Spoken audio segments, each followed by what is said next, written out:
In this Elden Ring Shadow of the Erdtree video, I'm going to be going over a few tips on how to beat Bayle the Dread, the final boss of the Jagged Peaks. This oversized reptile with a bad limp is one of the hardest bosses in the DLC. He has a few basic attack patterns, but this boss is very unpredictable, with many attack combos where he mixes it up to catch you off guard.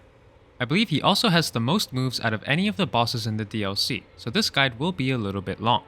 Before we get started with his attacks, it's important to note that there is a summon for this boss inside the arena, Egon. You can find a summon sign in the boss arena and he's not super helpful, but he doesn't scale the boss's HP up, so you might as well summon him. For your approach to this fight, you can either hit his head or hit his injured leg. Hitting the leg does a lot more stagger damage, and for bonk builds especially, it's a pretty good choice. But it's a lot easier to dodge his attacks when you're just targeting the head, so that's what I went for in this playthrough. So right off the bat upon entering the arena, he can do a few instant moves. His straight line fire attack, his spread fire attack, or he can just walk forwards and do something like his grab attack. For his grab move, his mouth will start sparking with electricity and he will quickly charge at you. You can see the timing for the dodge on the screen and it's a bit delayed. You can dodge this in any direction, but I prefer dodging backwards as the camera stays still. After you dodge, you can get a bit of damage in. For a straight line breath attack, I discovered that sometimes there will be this extra sliver of fire that goes at an angle on the right side of this attack, so I always dodge it to the left. For his sweeping fire attack, you can just dodge into it.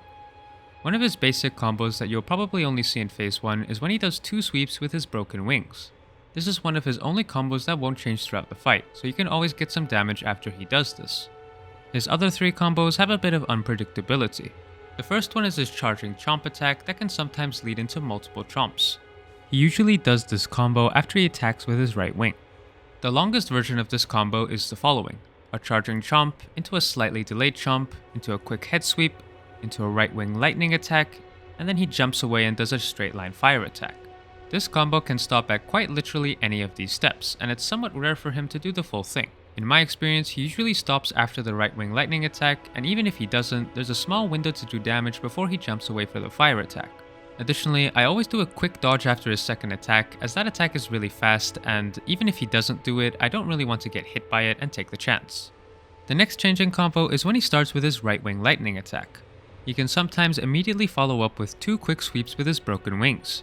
I recommend just doing 1 light attack after the lightning and then dodging the attacks if they come out. The final combo of this phase is when he raises his head and roars. He will always do the following combo: a wing sweep into a quick double wing sweep into a right wing lightning attack. To dodge this, dodge left for the first wing sweep, then immediately dodge right for the next, and wait for the delayed lightning attack. Sometimes after this, he will also jump away and do a straight line fire attack, but usually he doesn't do this. He also has a few more moves in this phase that aren't really combos. Sometimes when you're close to his head, he'll do a pretty unreactable scream attack which calls down lightning on your player.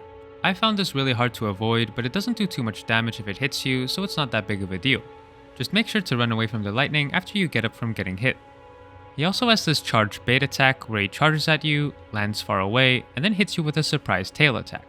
To avoid this, you can just dodge the initial charge and then dodge to the left after a slight delay. Once you dodge, you can actually just charge up your heavy attack as his head will end up right in front of you. The final move of this phase is when he jumps up and crashes onto you.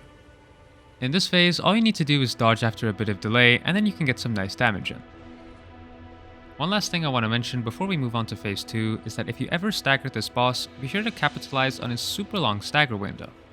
For my build, I can get up to 2 unsheaths and a light attack before doing a stagger, giving me a grand total of 7,000 damage. So make sure you test it out on your build and see how much you can get away with. You can also get a heavy attack in or heal after you do the critical hit. Moving on to phase 2, thankfully his attack combos don't really change, but he does get some new aftershock effects and some new special moves.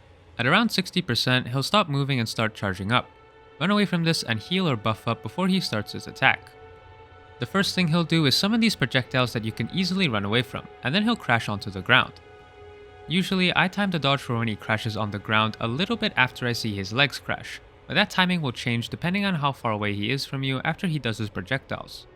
Once he crashes, try to get close, but be wary of the explosions that he creates on the floor. In this phase, anytime he uses his right wing lightning attack, it will now spawn an aftershock of lightning bolts in a straight line, and he will now use this attack 2 times in a row in most of his combos. Additionally, the falling attack is now much more delayed, and has an aftershock effect of explosions on the floor. In this phase, he has 3 new special moves besides the initial projectile one we saw at the start. For the first one, his wings glow and he plunges his lightning wing into the ground, and then it does a massive explosion. This is actually really easy to avoid since you can jump the attack. Run away from him for the initial wing attack as you can still get hit if you're too close, and then jump the first attack, wait a half a second delay, and then jump again. After this, you get the timing for about one heavy attack. His second special move is somewhat similar. He'll stand still and the floor will slowly start turning into lava. And then after quite a long delay, it'll be a jumpable ground explosion.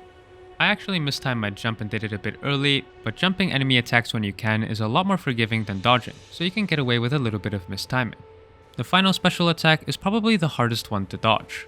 He'll fly up and breathe a straight line of fire across the arena, then do a quick fire breathing attack right above you with aftershock explosions. I found it a lot easier to unlock the camera to dodge the straight line of fire, since you can actually see the wave coming and you can dodge into it. For the fire breathing attack above you, you want to run to the left, dodge the initial wave of fire, and then dodge again for the aftershock explosions. So in summary, this boss is one of, if not the hardest boss in the entire DLC, and is definitely a very late game endeavor. I would say to get at least 14 Scouted Tree levels before challenging this, but it's definitely possible with less. I definitely also recommend getting the +3 Flame Drake Talisman from Fort Reprimand so you don't get one-shot by those special attacks.